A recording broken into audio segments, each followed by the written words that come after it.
What fool thing is Johnny doing now? Well, he's writing yet another Lee Hacklin mystery. And this one is called Lee Hacklin, Private Investigator in Big Maniac on Campus. Here we go, Chapter 2.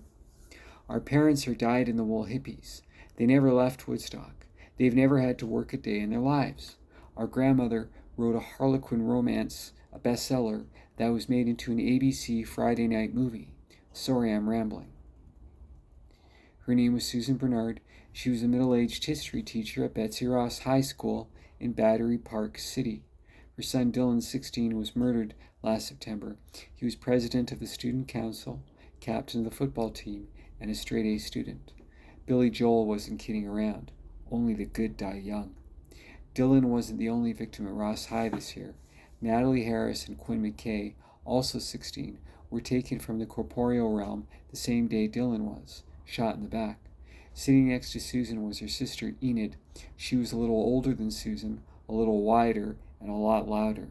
She wore an American flag pin with a big black X on it. Her green cap had a red star in front. Her white t-shirt bore an image of a smiling Chairman Mao, the White House behind him aflame.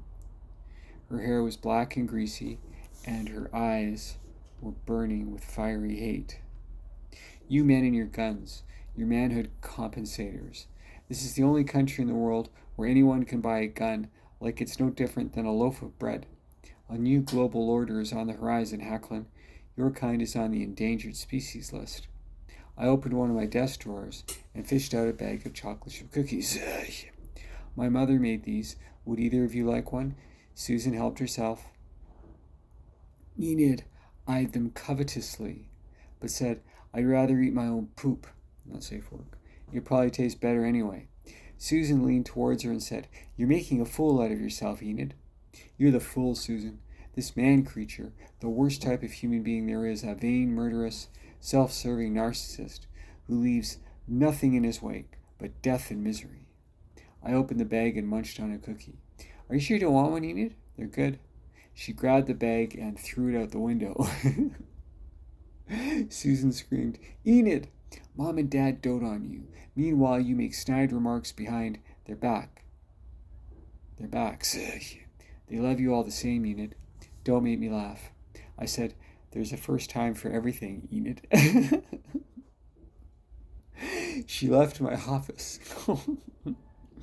but not without pushing over my filing cabinet. Crash. Susan rubbed her eyes and said, I'm sorry about her. No need to be. I'm sorry about Dylan. It's not just my son. It's Natalie and Quinn, too. Everybody loved them. They were so popular. I'll bet you were too and still are. She blushed and said, yeah. And Enid, the other kids were very cruel to her. Something hit the back of my head. There's your G-damn cookies. Good arm there, Enid. Suck nails. It's a first draft. Thanks for watching. Happy Saturday. And don't forget, God loves you. Cheers.